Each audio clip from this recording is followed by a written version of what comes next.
Shalom, Brad TV. You guys do an amazing job being faithful stewards of what God has given you and sharing the good news. You know how much media in this world is dark. It's a dark place, but you are shining a bright light, Brad TV, and 10 years going strong. I can't wait to see what God will do with the next 10 years coming. Thank you for being such a friend to Israel and for really expressing the stories that people wouldn't get to hear, meeting the people that no one would get to meet. So thank you for doing the legwork and being faithful. I wish you and bless you out of Israel here. אנחנו מברכים אותך בשם ישוע שאתם תצליחו ותקבלו את כל התקציבים ואת כל מה שאתם צריכים לעשור הבא. May God richly bless you from Israel. Shalom from Israel, dear Bread TV. Happy and blessed 10th anniversary. You are such a blessing for us in Israel. We know you serve God, you do an amazing work in Korea, but also you are an amazing blessing for us in Israel with your help. We're preaching the gospel, we're helping people, we're taking care of poor and needy. Together, we'll make a difference. God bless you, and we're looking forward to see you in Israel again.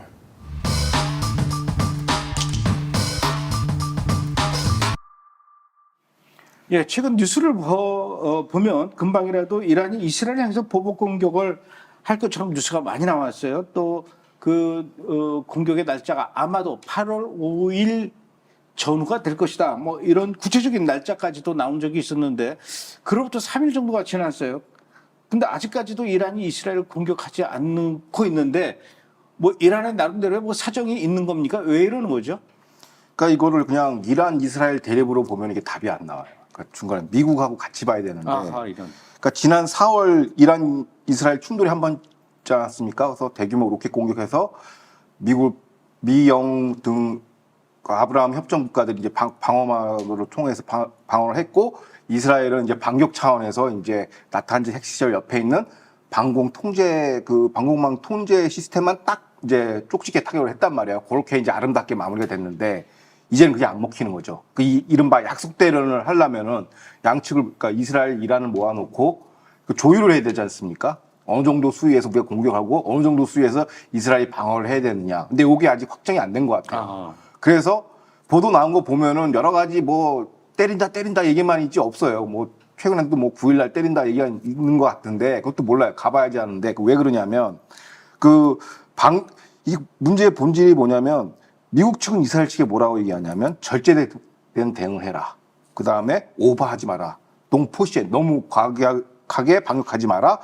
반격하기 전에 심사숙고해라. 그 다음에 최종 목표는 확정 반기다라고 딱 데드라인을 걸어놨어요. 미국이 이스라엘 측에다가는.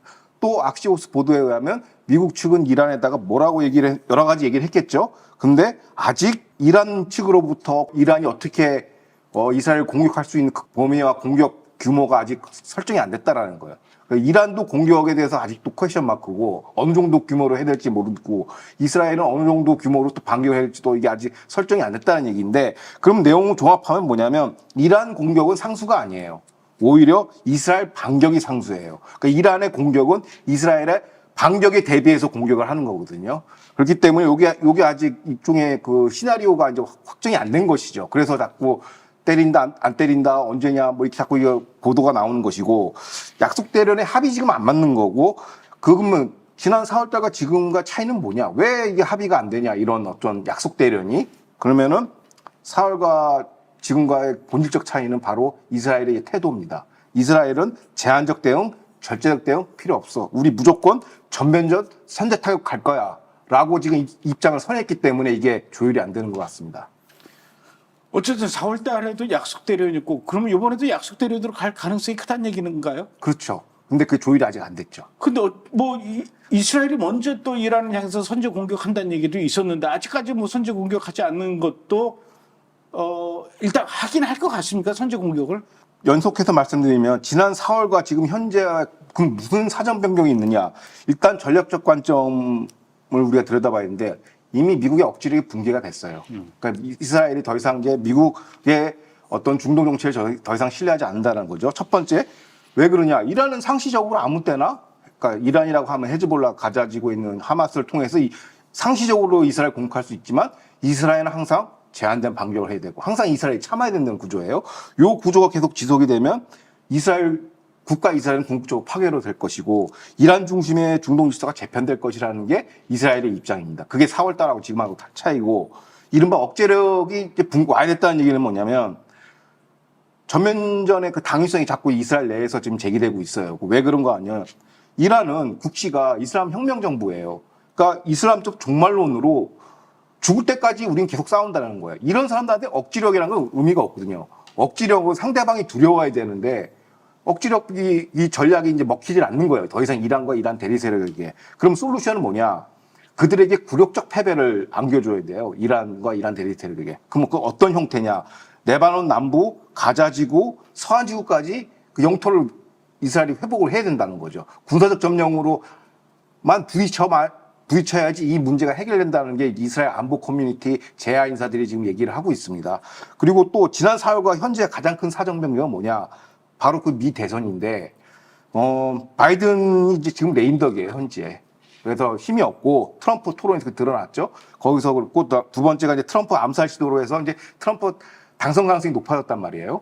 그러다 보니까 이제 중동 정책은 트럼프하고 바이든 하늘과 땅 차이거든요. 그래서 그거를 좀 이스라엘이 노리는 것 같고 최근 뉴스를 보니까 그 민주당 이제 부통령 후보를 누구를 정할 거냐라가 지금 쟁점이었거든요. 거기서 이제 샤피로 펜실베니아 주지사를 이제 선정하기로 거의 됐는데 이거 막판에 틀었어요. 그래서 미니소타 주지사를 이제 부통령을 낙점하는데 이게 왜 중요하냐면요. 샤피로는 유대계고 IDF 그 병력 그 복무 경험도 갖고 있어요. 친이스라엘파고 그리고 또 펜실베니아입니다. 펜실베니아가 미국 대선에서 되게 중요한 주예요. 격전지주이기 때문에 여기를 이겨야 되는데 샤피로 민주당 그 펜실베니아 주지사가 지도가 굉장히 높아요. 현지에서. 이 사람을 하면은 트럼프 당선이 조금 이제 100%에서 조금 가능성이 떨어지죠. 격전지주를 잡아먹으니까. 그런데 샤피로로 갈 줄 알았는데 오히려 틀어버린 거예요. 민주당이. 왜 그랬을까요? 그게 이제 이른바 민주당의 극자 윙들 있지 않습니까? AOC 등등 이런 친팔레스타인 극자 세력이 이제 주도를 한 거죠. 대선까지도 이제. 그러다 보니까 친중, 친이란 극자 미니소타 주지사가 지금 부통령으로 낙점이 돼 있어요. 미니소타는 무슬림들 천국 해방구예요, 거기는. 그러니까 이걸 이제 점점 이제 트럼프의 당선 가능성이 커지는 거고 재선 가능성은 떨어지고 있다라는 것이죠. 그러다 보니까 이게 어떻게 보면 네트냐후의 미 연설 그 전후 기점, 미국 대선 기점으로 네트냐후는 이제 약속 대련, 평화적 회복보다는 전면전 혹은 선제 타격으로 완전히 선회를 한 것 같습니다. 제가 사실은 대만에서 열리는 이스라엘 컨퍼런스에 갔다가 오늘 왔어요. 갔더니 유대인이 와 있더라고. 그래서 너는 전쟁 앞두고 있는데 어떻게 나올 수 있으냐 했더니 나오는 거는 별 걱정이 없었는데 과연 지금 이스라엘로 돌아갈 수 있을지가 걱정이다. 왜냐하면 모든 공항이 뭐 좀 다 좀 운항 취소가 돼가지고 지금 현실적으로 이스라엘 텔아비브 공항에 이 비행기들이 속속 캔슬이 되고 있어요. 이스라엘 국민들 이런 상황을 어떻게 받아들이고 있을까요? 그러니까 앞서 얘기한 거 이제 연장선으로 이제 말씀드릴게요. 네트냐후 총리가 이렇게 선제 타격하면서 막 큰 소리 뻥뻥 칠 수 있는 이유가 뭐냐? 뭐 미국 대선도 있지만 본질적으로는 이스라엘 국민들의 인식조사입니다. 최근에 채널 14와 디렉트 폴이 공동으로 조사한 여론조사에 따르면은 질문이 이렇습니다. 전쟁 장기에 대한 이스라엘 국민들의 반응 어떤가? 장기화를 어떻게 생각하느냐? 국민 22%는 당장 종료를 해야 된다.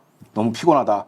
14%는 수주 혹은 몇 달까지는 지속해야 된다라고 얘기 나왔고, 근데 나머지 국민 64%는 완벽한 토탈 빅토리까지는 끝까지 장기전에 가야 된다. 끝까지 가자는 거예요. 장기전에 찬성한다는 게. 그게 64%입니다. 이왕 이렇게 된 거 끝까지 가자 이거죠. 중간 뭐 올스톱 없다 이런 거고요.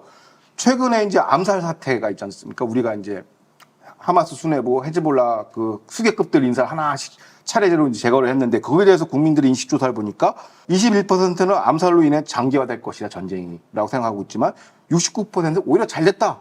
제거하고 시작하자라고 전쟁 목표를 앞당겼다라고 보는 시각이 69%예요. 대부분 찬성 기조죠. 근데 핵심이 이겁니다. 최근 이제 이란 공격에 대한 문제예요. 이거에 대한 해법은 어떻게 하는 게 좋겠느냐라는 질문에서 국민 35%는 바이든식, 지금 극자 뭐 이스라엘 정치 세력 방식의 제한적 군사작전과 헤즈볼라와는 외교적 해법을 모색하자라는 게 35%. 근데 반면 국민 61%는 이란 공격에 대한 방어적 군사작전 필요 없어. 외교적 해법 필요 없어. 선제 타격으로 가야 한다. 우리가 맞고 방역하는 거 이런 거 필요 없어. 그냥 선제 타격이 1번입니다. 그게 61%입니다. 지금 현재. 그러니까 이런 여론이 있기 때문에 현재 이스라엘 주권자인 국민이 이제 외교적 해법보다는 선제 타격에 이제 방점 힘을 실어주고 있는 거예요. 그러니까 네타냐후가 이거 믿고 이제 어떻게 보면 강경 발언을 하는 것인데, 그러니까 특히 외신과 전문가들이 오판하는 게 뭐냐면 이스라엘을 10월 7일 학살 전과 후로 구분을 못해요. 지금 이스라엘 국민의 성향은 180도 바뀌었어요.